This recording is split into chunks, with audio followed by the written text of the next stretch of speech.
लेकिन असल अक़लियतें यहाँ तो दूसरे लोग हैं, सिर्फ रिलीजियस नहीं है। यानी दलित हैं, आदिवासी हैं, ट्राइबल हैं, माउंटेन में रहने वाले लोग हैं, जो कि सही माने में यानी मुसलमानों से ज़्यादा मज़लूम है। मुझे कहने में कोई शर्म नहीं है कि मुसलमानों से ज़्यादा मज़लूम जो है आदिवासी है, उनसे ज़्यादा मज़लूम दलित है। मेरे साथ तो कोई ब्राह्मण खा भी लेगा लेकिन आपके साथ नहीं खाएगा, तो ये बहुत बड़ा जुल्म है। हम सब इंसान हैं, सब बराबर हैं, हम सब जो है खुदा की औलाद हैं। ये समझना कि मैं बड़ा हूँ मैं छोटा हूँ, ये गलत बात है बिल्कुल से। और इसका इलाज नहीं हुआ। माइनॉरिटी डे मनाना शुरू कर दिया, आज भी मना रहे होंगे, शायद दिल्ली में कहीं और भी बड़ा फंक्शन हो रहा होगा, होता ही रहता है, लेकिन वो असल में दिल में नहीं घुसता, वो बाहर चला जाता है, वो बाहर खा पी के बराबर हो जाता है। असल बात यह है कि हर इंसान को बराबरी का हक मिलना चाहिए, और जब तक नहीं मिलता है वो काम पूरा नहीं होगा। ये सब मनाने से कुछ भी नहीं होगा, बल्कि वो एजेंडा वैसे ही खड़ा का खड़ा रहेगा।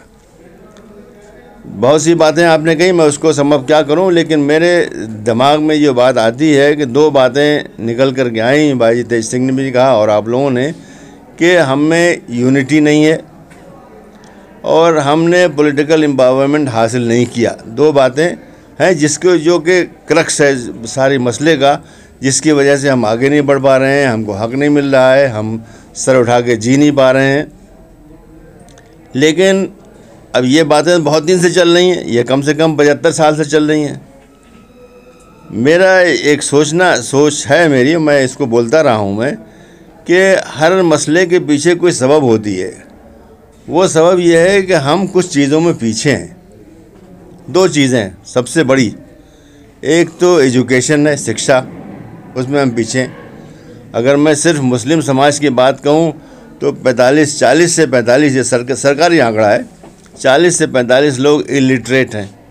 और इंडियन गवर्नमेंट बहुत ही जनरस है इस मामले में, वो कहता है कि जो सिग्नेचर कर ले वो लिटरेट है।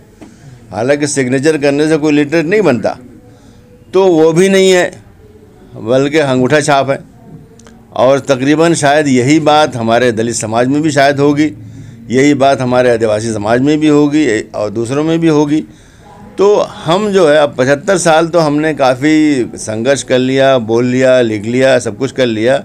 हम 20-30 साल इस काम पर भी लगाएं कि हमारा कोई बच्चा जो है अशिक्षित न रहे, सब लोग लिटरेट हो जाएं। 20-25 साल अगर हम मेहनत कर देंगे तो, और दूसरी चीज़ जो है किसी भी समाज को आगे लाने के लिए, आज कल मतलब जो गुज़रा है वो कल, और आगे जो आने वाला है वो कल, इस मुल्क में दूसरे मुल्क में, वो ये है कि हम बिज़नेस में कितना आगे हैं। बिज़नेस का मतलब पैसा हमारे पास कितना है।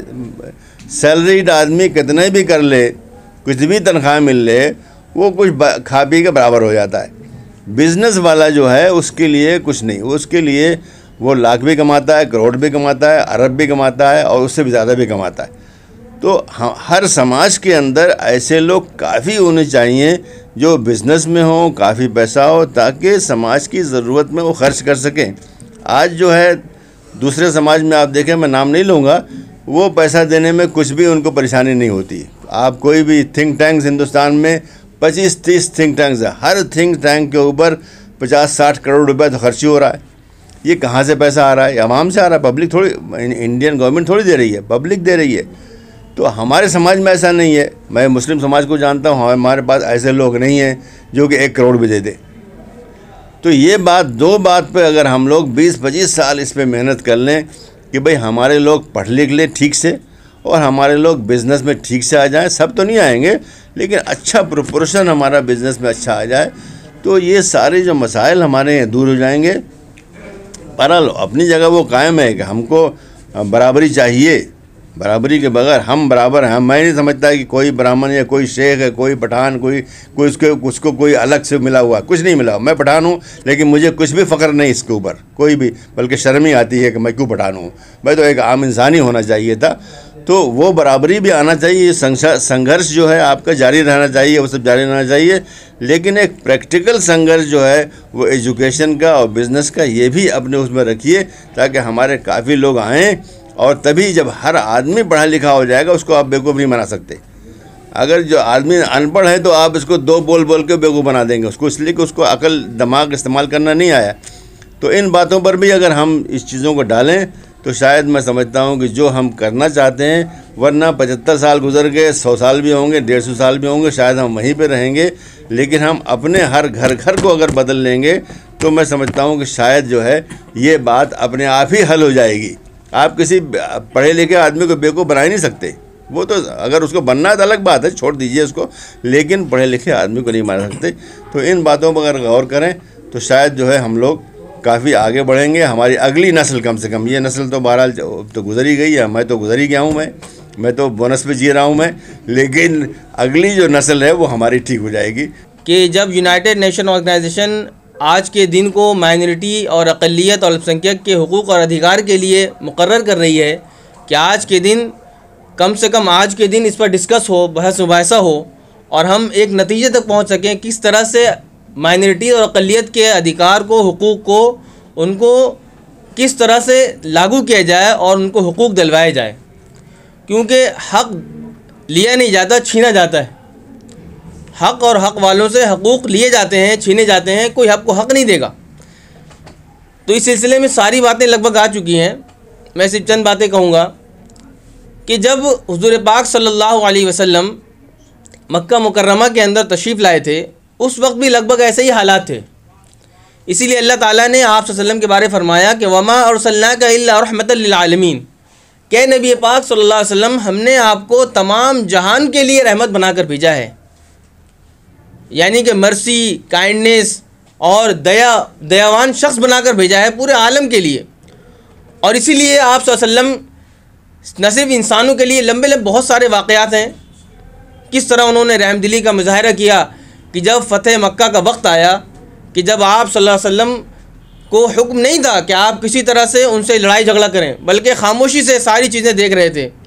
कैसी कैसी जुल्म ज़्यादती हो रही थी मक्का के अंदर, मारा जा रहा था, पीटा जा रहा था, लेकिन बर्दाश्त कर रहे थे और इंतज़ार कर रहे थे। और वही हुआ कि अखलाक इस तरह पेश किया और उसके बाद में लोगों के साथ ऐसा रवैया इख्तियार किया कि मदीना से जब वापस मक्का को फ़तह करके वापस आए तो उन्होंने सबको माफ़ कर दिया।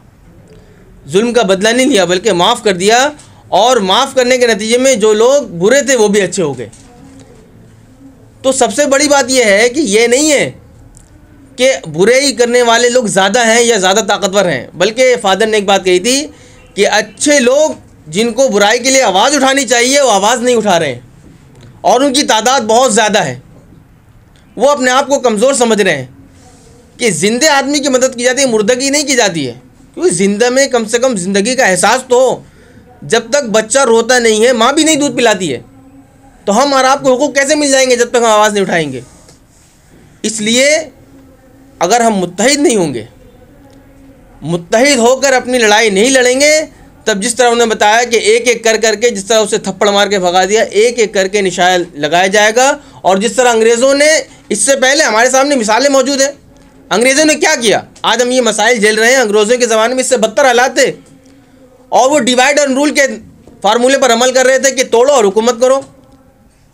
हिंदुओं को अलग अलग तरीके से बांट दिया, मुसलमानों को अलग अलग बांट दिया, सब हर तरह के जात में, जाति में, नस्लों में, भेदभाव में, भाषाओं में बांट दिया ताकि लोग आपस में लड़ते रहें और हम हुकूमत करते रहें। आज यही हो रहा है कि हमें आपस में लड़वाया जा रहा है, हम लड़ रहे हैं और हम यूनिट होकर के उसके ख़िलाफ़ आवाज़ नहीं उठा रहे हैं।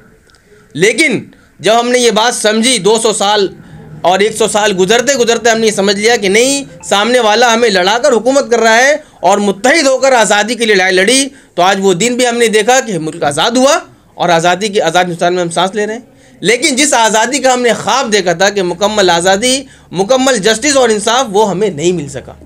आज भी हम नाइंसाफ़ी से और हुकूक़ के लिए लड़ाई लड़ रहे हैं। तो इसीलिए एक शायर ने शेर कहा है कि फ़र्द कायम रब से मिलत से है, तन्हा कुछ नहीं। कि एक फ़र्द का भी वजूद अगर सब लोग इकट्ठा होंगे जब भी उसका वजूद बाकी रहेगा। मौज है दरिया में, बैरून दरिया कुछ नहीं। कि एक कतरा कतरा मिलकर वो दरिया होता है और कतरा को अगर बाहर कर दिया है तो वो कतरा है, उससे कुछ नहीं हो सकता। इसलिए हमें एक होने की ज़रूरत है, अपनी लड़ाई के लिए आवाज़ उठाने की ज़रूरत है। आज मैं फिर से दोबारा शुक्र अदा करता हूँ कि आज आपने ये राउंड टेबल कॉन्फ्रेंस मुनक़िद करके सबको एकजुट किया है। उम्मीद कि ये राउंड टेबल कॉन्फ्रेंस आगे चल के एक तारीख़ रकम करेगी और इस राउंड टेबल कॉन्फ्रेंस के ज़रिए से हम मुल्क में, और ये बात कर रहे थे ब्राह्मणवाद और बहुत सारी चीज़ों की। ये तो यहाँ के है भी नहीं मूल निवासी, ये तो आर्यन है, बाहर से आए। और ये आज से नहीं हो रहा, बहुत दिनों पहले से हो रहा है कि द्राविड़ों को और ऑस्ट्रिक को मार के भगा के उन्होंने पीछे भगा दिया और यहाँ पर हुकूमत कर रहे हैं, राज कर रहे हैं। तो ये आज से नहीं, ये भेदभाव और ये नाइंसाफ़ी बहुत दिनों से चली आ रही है। और वही है कि पीछे हट गए, एकजुट नहीं हुए और एकजुट होकर के आवाज़ बुलंद नहीं की। आज भी अगर हम आवाज़ नहीं बुलंद करेंगे तो ये जालिम और मजबूत और कवी होते रहेंगे कि जुल्म तो एक जुल्म है, जुल्म को सहना भी जुल्म है, जुल्म को सहना भी जुल्म है। इसलिए मैं सबसे दरख्वास्त करता हूँ कि मुत्तहिद हों, जुल्म के ख़िलाफ़ आवाज़ उठाएं, और जिस तरह से तमाम लड़ाइयाँ हमने जीती हैं, इंशाअल्लाह ये लड़ाई भी हमारी जीत होगी और फतह याबी हमारी होगी इंशाअल्लाह।